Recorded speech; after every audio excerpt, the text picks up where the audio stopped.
moving on. I want to talk about Drumsheds. So Drumsheds is open up in London. It's, I think, if I'm not mistaken, 15,000 capacity nightclub. It's taken over from fucking Printworks, right, in London. It's one of our big mega clubs here. Personally, for me, I hate mega clubs. I would much prefer to see the money be invested into smaller venues, maybe 1,500 capacity, and have them dotted around, you know, each part of London. Basically have a fold in every part of London, north, south and west. The reason why I would like that is because I feel like that would ease the pressure on some of the smaller clubs that are sub 1,000 capacity. And what it end up doing, I feel like as well, especially if you give these clubs a late license and you allow them to open up until 6 a.m, you give those clubs an opportunity to basically help to stem the flow of antisocial behavior in London, because that's something which is a big issue for us when it comes to nightlife. You have these clubs that are all closing at the same time around, you know, let's say any time between like 2 to 4 a.m. Everybody bleeds out into the street at the same time. Everybody's steaming, high, drunk, horny, whatever they are, ready to still go out. And the people, you know, end up clashing on the streets, police, whatever it may be, and it turns into an absolute shit show. And most likely, if your club is in a very densely populated, you know, housing area, well, I think it's a pedestrian area, wherever it may be, you end up having the neighbors complain about their club and all the antisocial behavior that's going on, whether it comes to fights or people pissing. The council usually abides or sides with the homeowners, and most likely that'll end up happening was that the club license will be taken away, the late licenses will reduce, alcohol license might get taken away, or you end up getting shut down. So it does have a trickle down effect, or domino effect, if you know you end up having not enough of these kind of mid-level smaller clubs in London. But for whatever reason, London doesn't like to have smaller sub 1,000 capacity clubs, but they also don't mind having mega clubs. Like there was a conversation that was happening about that sphere in Las Vegas happening in London, and now we've got this 15 capacity fucking nightclub that's in a former IKEA factory. And it's just like, bro, like this place looks horrendous. Personally, for me, it's way too big. There's probably not enough decent electronic artists in Europe that could fill a 15 capacity stadium anyway, a space, regardless who they are. So you're in one of the most expensive cities in Europe. You have, you know, a space that's probably way too big for what, you know, whatever the function is. And there's not enough artists that can fit it. And obviously the crowd that's in there is a bit sketchy. So I'm going to watch a quick video here courtesy of YouTube. It's from an account called Robot. It's a Drumsheds reveal and, you know, review of the inside, so you can kind of hear and see and hear sounds of what this club looks like. But I'll tell you this, it looks really, really unnerving, very intimidating, very, very, very big, and if anything, just another reflection of just how much of a misstep and a mismatch there is in terms of London nightlife, in terms of options and stuff. It's really annoying. But let's play the video here. We're about to walk into one of the most ridiculous rooms I've ever seen in a club. Come check this out. This is insane. Hi, I'm Luke Pepper. Hi, I'm Luke Brancaccio, and welcome to Robot with Added Decoded magazine. We are on our way to check out Drumsheds. We've been invited down for a little cheeky early preview. I mean, the size of this place. I mean, check this out. Club isn't even open yet and we're already queuing. It's huge though. Wow, the entrance. LOL at the drug amnesty bins. Who's throwing in their drugs in the drug amnesty bins? Fuck that shit. Take that shit straight to the toilet. Wow, there's huge barriers. So it kind of layout wise, entry wise, it reminds me a lot of fucking fabric. Sorry, of Printworks. Printworks felt like you were going through the airport. So many fucking snake turnstiles you had to go through.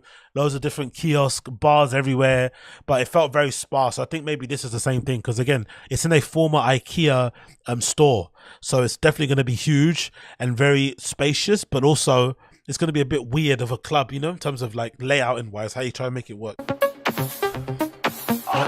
Oh, that's a bar. Fuck, I've just realized that's actually a bar.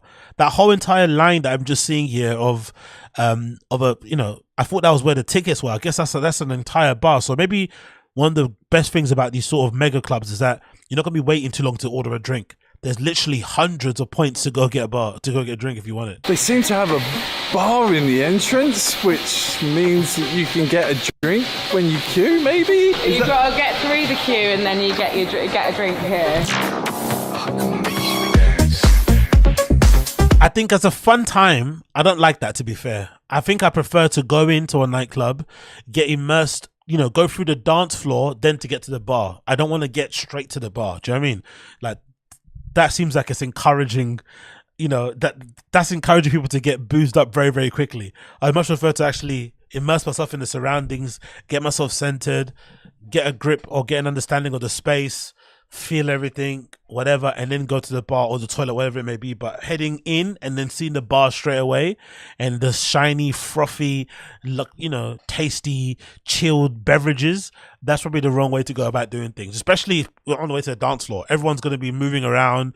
It's going to be queues everywhere. You're probably going to be spilling it all over the place. So it just seems like a weird thing to do when it comes to construction wise. They probably should have had it the other way around. Maybe. Who knows?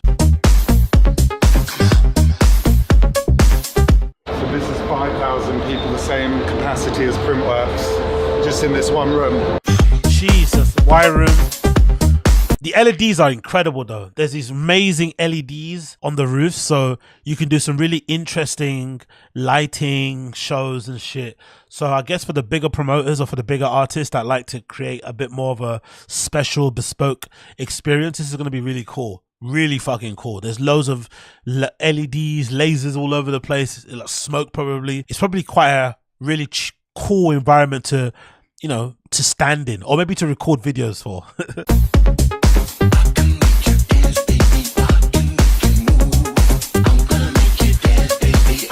D&B Audio Technic sound system in here, which not too many clubs in the UK have got, but they got a great reputation because they slam. We're about to walk into one of the most ridiculous rooms I've ever seen in a club. Come and check this out. So that's the main space.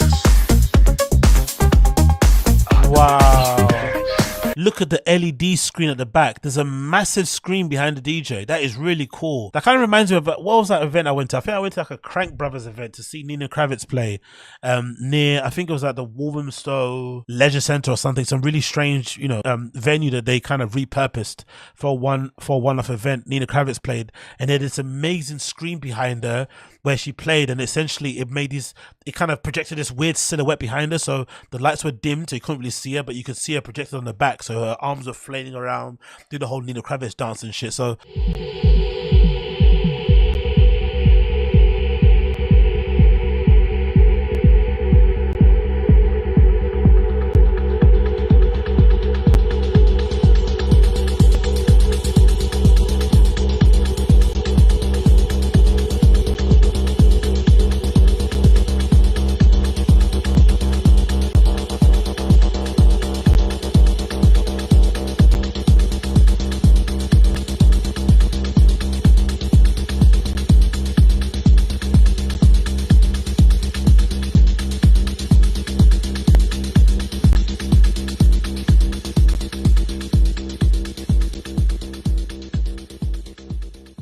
that'll be a pretty cool thing to see. So if anything, even though the space is really big, if you're standing right at the back with that massive screen and how it's lit up, you could probably see the entire show if need be. So maybe from all angles, there's a way to see the booth. That's pretty cool. I like that.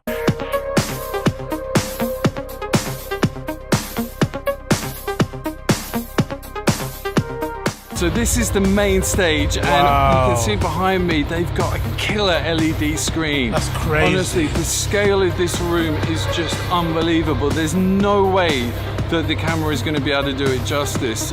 I would absolutely love to trip balls off in that room. That looks and sounds fucking incredible. I'm not going to lie. The thing that I will say is, if you're into music, especially if you're into techno, you've got to come and check out Drumsheds.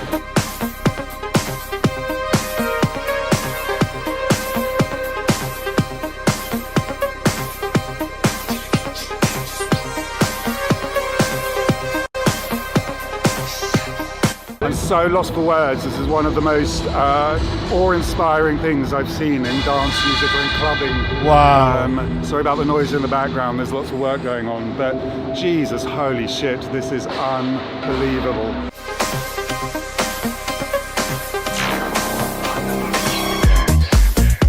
One thing you have to give these guys credit for, I think it's Boardwick Live. As much as I wasn't the biggest fan of Printworks, I thought it was very underwhelming. I think Printworks, again, former Printwork factory, it was actually, if you're not familiar with Printworks, it was a scene in The Batman. In The Batman, that scene where he's fighting in a nightclub and it's all red, that's where Printworks is. That's where that's what Printworks used to be. It was a nightclub in the former Printwork factory.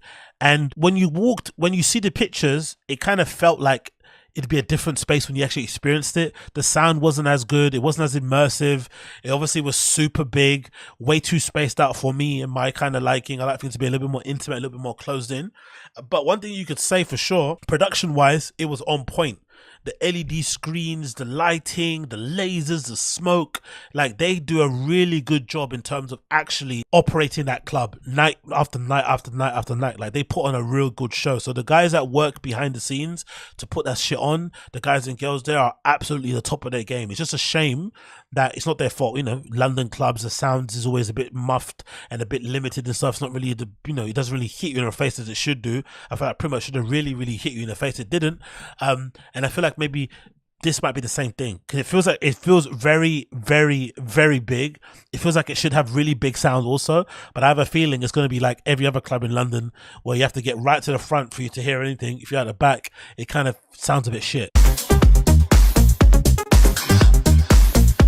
This is another DB Technic sound rig they've got in here.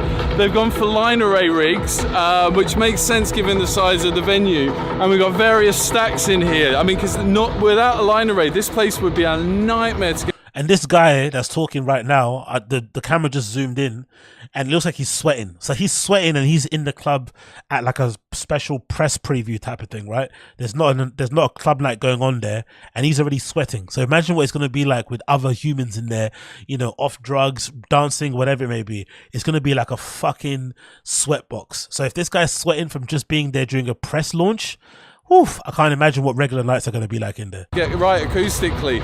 And even with no one in the building at the moment, the acoustics in here are pretty bloody good.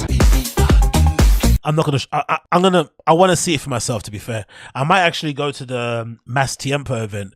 That's Jammer and Skepta's house, tech house label sort of thing. They've got an event happening, I think on the 16th or something. So I might check it out then and see what it's like in real life. But I don't know. I've got a feeling it's going to be underwhelming, but I'm willing to give it a chance.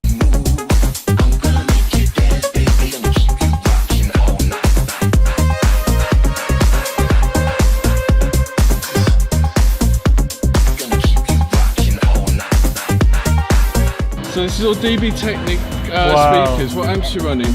It's D40s on most of the tops and D80s on the subs.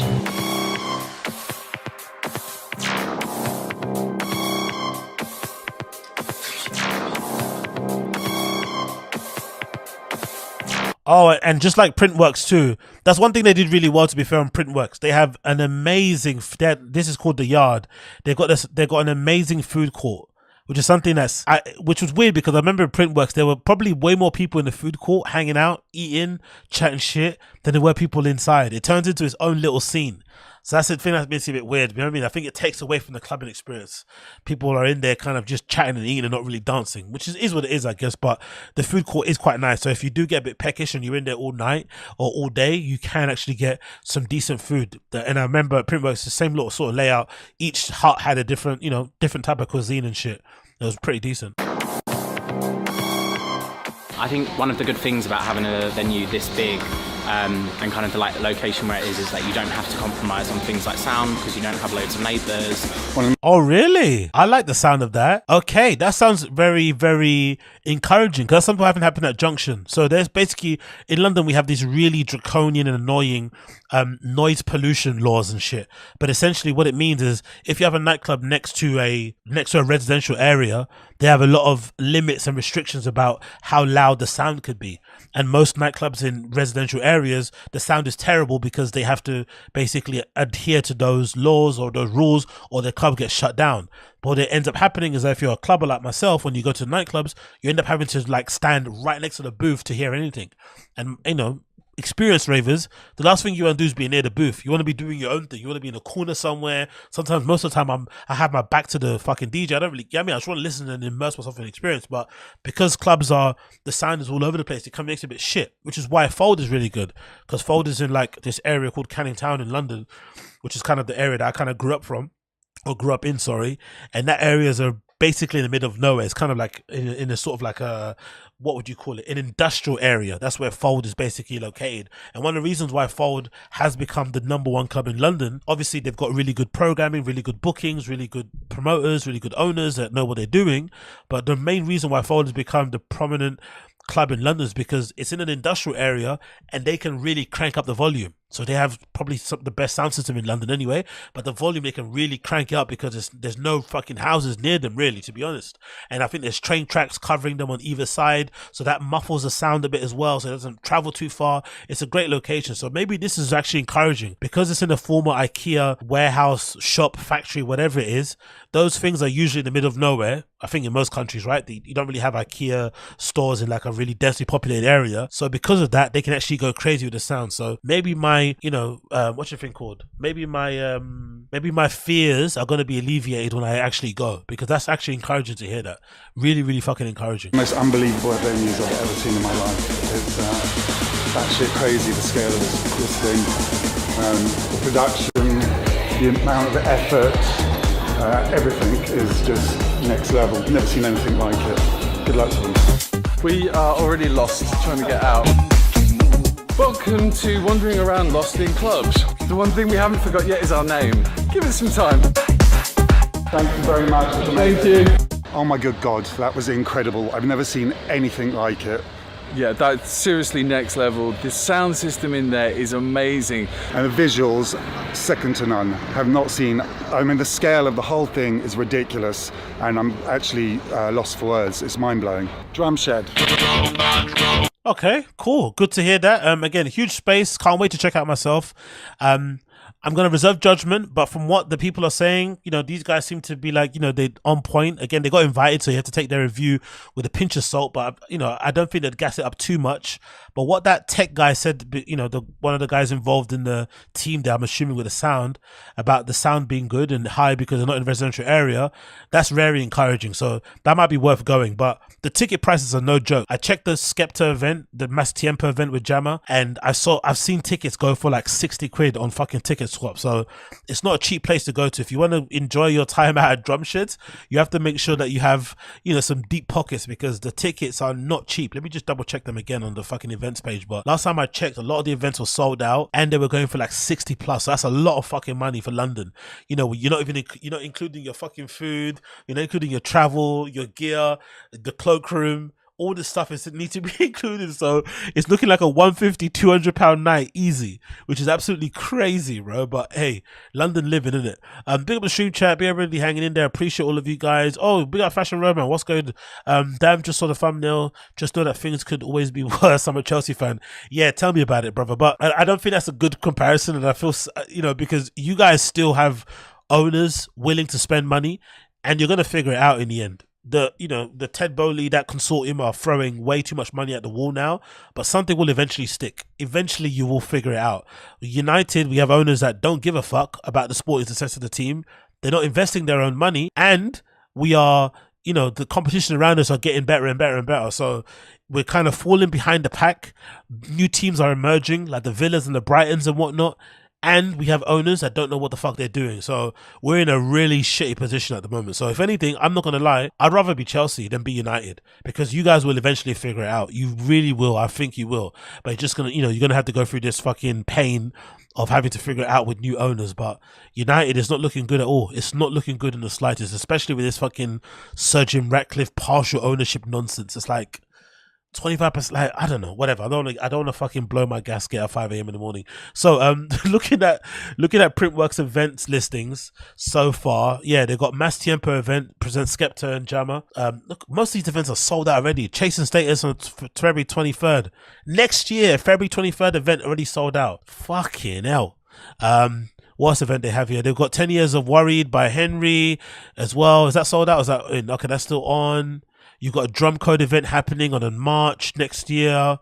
What else events happening? Oh, you got an XL night with Amelie Lenz. That's going to be pretty big. You got Hydra with Bonobo playing. You got False Idols playing. You got James Hype is playing as well here. So as you can see by the names, it's very commercial, very, I would say normie, but it's a lot of very popular people. If anything, I'm not going to lie, I would like to see what Drumsheds could do with smaller promoters. I want to see some of our smaller, really influential promoters get a chance to put on a night there. Whether it's just like a collection of all the best nights that we have in London and they do it there. Maybe even at How, that event, that really cool event, How, that they have in Colour Factory, and they have all these different promoters do different sort of sets and shit.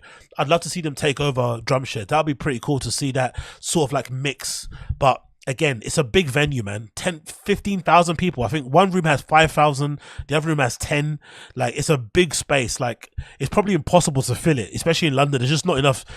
The price of entry is just too much. It's going to obviously cut out a big group of people that would want to go. And there's probably not enough DJs that could fill that space, really. Even the Tiestos and shit, like, could he really fill 10,000 capacity room in London? Like, especially if you think about the ticket prices as well. Like, let's see this one. This drum code event. How much of the tickets going to be at drum code? The drum code event tickets are on Kabodoo. Okay, they're not even doing on RA. It's on a site called Cabodel.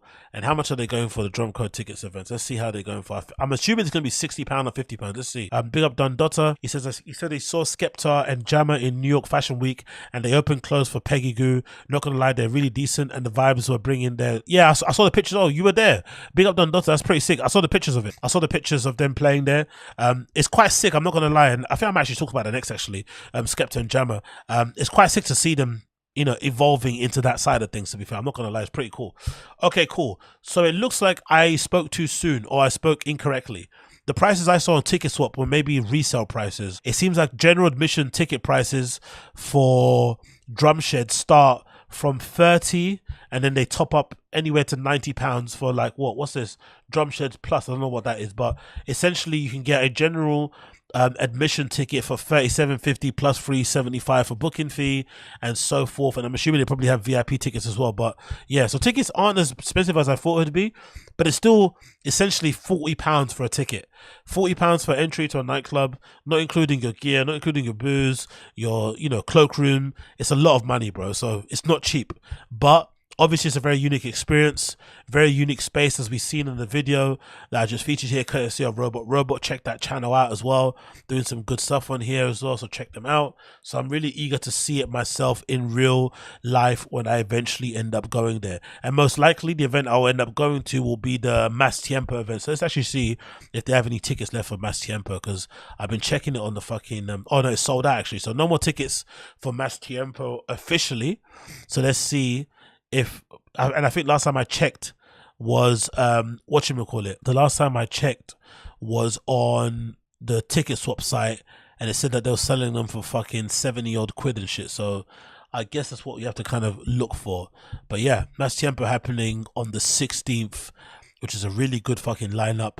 You got Skepta and Jammer, DJ EZ, he's gonna absolutely tear that apart. Loco Dice, Todd Edwards, Claude Van Stroke, Maximum, Shyrete, DJ Q back to back with G33, Honey Love, The Originals, Continental GT, CC, Jaws, Kitty Amor, Kelly Allen, Rio, the Menendez brothers. Wow, okay, it's a pretty decent lineup, to be fair, I'm not gonna lie.